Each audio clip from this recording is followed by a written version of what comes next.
Barnaby Rudge by Charles Dickens, Chapter 40. Little thinking of the plan for his happy settlement in life which had suggested itself to the teeming brain of his provident commander, Hugh made no pause until St. Dunstan's giant struck the hour above him, when he worked the handle of a pump which stood hard by, with great vigour, and thrusting his head under the spout, let the water gush upon him until a little stream ran down from every uncombed hair, and he was wet to the waist. Considerably refreshed by this ablution, both in mind and body, and almost sobered for the time, he dried himself as he best could, then crossed the road and plied the knocker of the Middle Temple gate.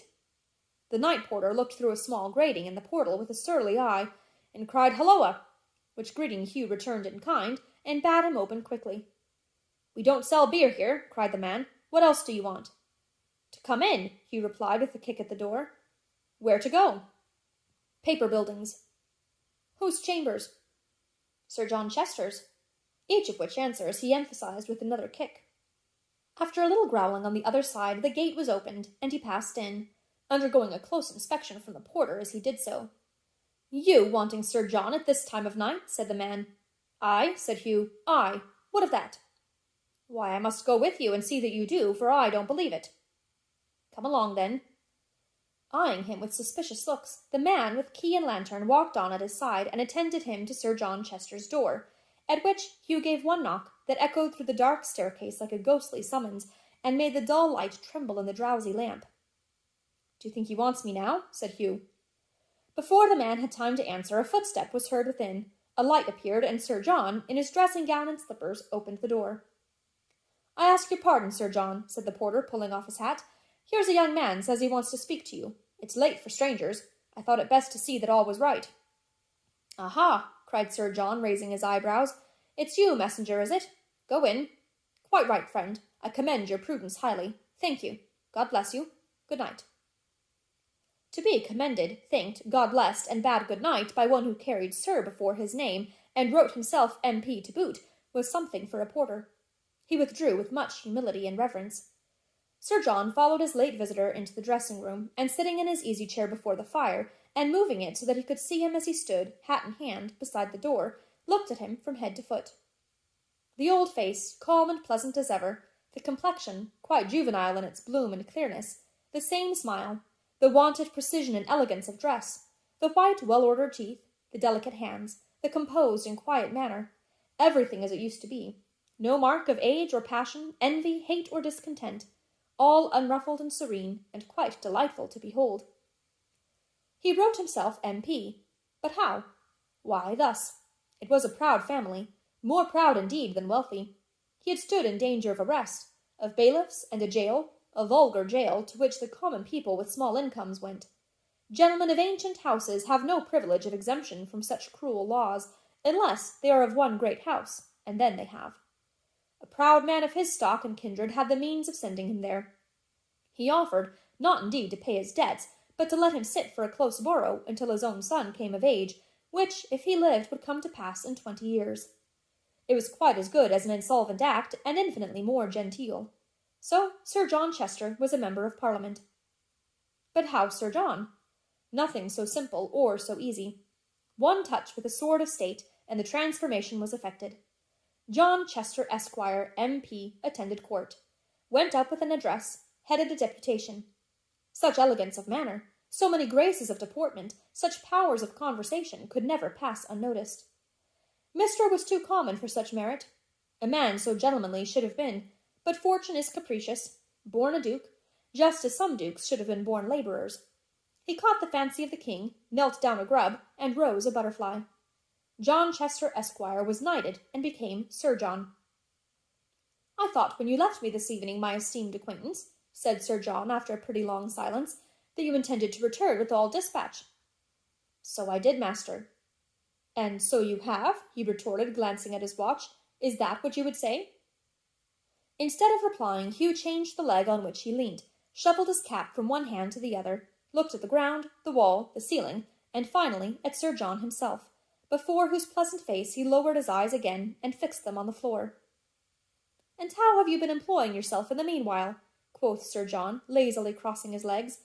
"Where have you been? What harm have you been doing?" "No harm at all, master," growled Hugh with humility. I have only done as you ordered." "As I what?" returned Sir John. "Well, then," said Hugh uneasily, "as you advised, or said I ought, or said I might, or said that you would do if you was me. Don't be so hard upon me, master." Something like an expression of triumph in the perfect control he had established over this rough instrument appeared in the knight's face for an instant, but it vanished directly as he said, paring his nails while speaking, "When you say I ordered you, my good fellow, you imply that I directed you to do something for me, something I wanted done, something for my own ends and purposes. You see?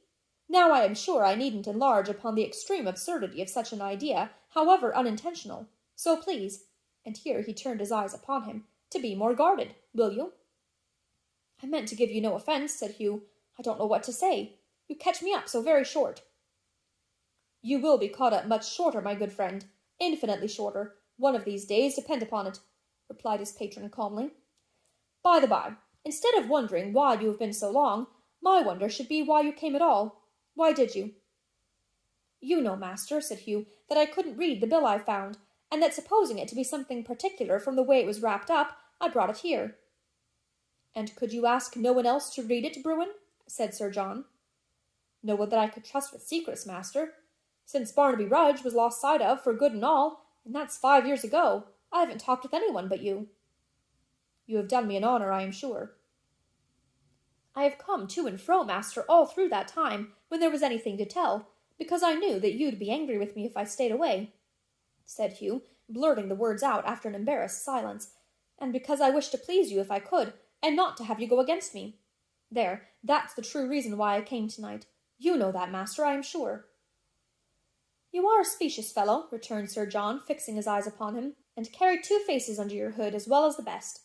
Didn't you give me in this room, this evening, any other reason?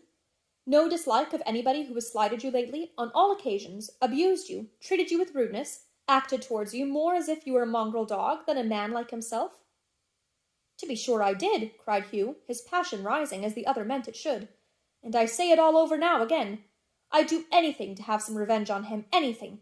And when you told me that he and all the Catholics would suffer from those who joined together under that handbill, I said I'd make one of 'em if their master was the devil himself. I am one of 'em. See whether I am as good as my word and turn out to be among the foremost or no. I mayn't have much head, master, but I've head enough to remember those that use me ill. You shall see, and so shall he, and so shall hundreds more, how my spirit backs me when the time comes. My bark is nothing to my bite. Some that I know had better have a wild lion among 'em than me, when I am fairly loose. They had." The knight looked at him with a smile of far deeper meaning than ordinary, and pointing to the old cupboard, followed him with his eyes while he filled and drank a glass of liquor, and smiled when his back was turned with deeper meaning yet. "You are in a blustering mood, my friend," he said when Hugh confronted him again. "Not I, master," cried Hugh. "I don't say half I mean. I can't. I haven't got the gift. There are talkers enough among us. I'll be one of the doers." "Oh, you have joined those fellows, then," said Sir John, with an air of most profound indifference. "Yes, I went up to the house you told me of, and got put down upon the muster. There was another man there, named Dennis." "Dennis, eh?" cried Sir John, laughing. "Ay, ay, a pleasant fellow, I believe." "A roaring dog, master, one after my own heart. Hot upon the matter, too, red hot." "So I have heard," replied Sir John carelessly. "You don't happen to know his trade, do you?" "He wouldn't say," cried Hugh. "He keeps it secret." "Ha, ha!" laughed Sir John. "A strange fancy, a weakness with some persons. You'll know it one day, I dare swear." "We're intimate already," said Hugh. "Quite natural, and have been drinking together, eh?" pursued Sir John. "Did you say what place you went to in company when you left Lord George's?" Hugh had not said, or thought of saying, but he told him, and this inquiry being followed by a long train of questions, he related all that had passed both in and out of doors, the kind of people he had seen, their numbers, state of feeling, mode of conversation, apparent expectations and intentions. His questioning was so artfully contrived that he seemed, even in his own eyes, to volunteer all this information, rather than to have it wrested from him, and he was brought to the state of feeling so naturally, that when Mr. Chester yawned at length, and declared himself quite wearied out, he made a rough kind of excuse for having talked so much. "There, get you gone," said Sir John, holding the door open in his hand. "You have made a pretty evening's work. I told you not to do this. You may get into trouble. You'll have an opportunity of revenging yourself on your proud friend Haredale, though, and for that you'd hazard anything, I suppose." "I would," retorted Hugh, stopping in his passage out and looking back. But what do I risk? What do I stand a chance of losing, master? Friends? Home? A fig for 'em all. I have none. They are nothing to me. Give me a good scuffle. Let me pay off old scores in a bold riot where there are men to stand by me, and then use me as you like. Don't matter much to me what the end is. What have you done with that paper? Said Sir John. I have it here, master. Drop it again as you go along. It's as well not to keep such things about you. Hugh nodded, and touching his cap with an air of as much respect as he could summon up, departed. Sir John, fastening the doors behind him, went back to his dressing-room, and sat down once again before the fire, at which he gazed for a long time in earnest meditation. This happens fortunately, he said, breaking into a smile, and promises well. Let me see. My relative and I, who are the most Protestant fellows in the world, give our worst wishes to the Roman Catholic cause, and to Seville, who introduces their bill, I have a personal objection besides. But as each of us has himself for the first article in his creed, we cannot commit ourselves by joining with a very extravagant madman, such as this Gordon most undoubtedly is. Now really, to foment his disturbances in secret, through the medium of such a very apt instrument as my savage friend here, may further our real ends, and to express at all becoming seasons, in moderate and polite terms, a disapprobation of his proceedings, though we agree with him in principle, will certainly be to gain a character for honesty and uprightness of purpose, which cannot fail to do us infinite service, and to raise us into some importance. Good, so much for public grounds. As to private considerations, I confess that if these vagabonds would make some riotous demonstration, which does not appear impossible, and would inflict some little chastisement on Haredale as a not inactive man among his sect, it would be extremely agreeable to my feelings, and would amuse me beyond measure. Good again, perhaps better. When he came to this point, he took a pinch of snuff. Then, beginning slowly to undress, he resumed his meditations by saying with a smile, I do fear exceedingly, that my friend is following fast in the footsteps of his mother. His intimacy with Mr. Dennis is very ominous. But I have no doubt he must have come to that end anyway. If I lend him a helping hand, the only difference is that he may, upon the whole, possibly drink a few gallons, or puncheons, or hogsheads, less in this life than he otherwise would. It's no business of mine. It's a matter of very small importance. So he took another pinch of snuff, and went to bed.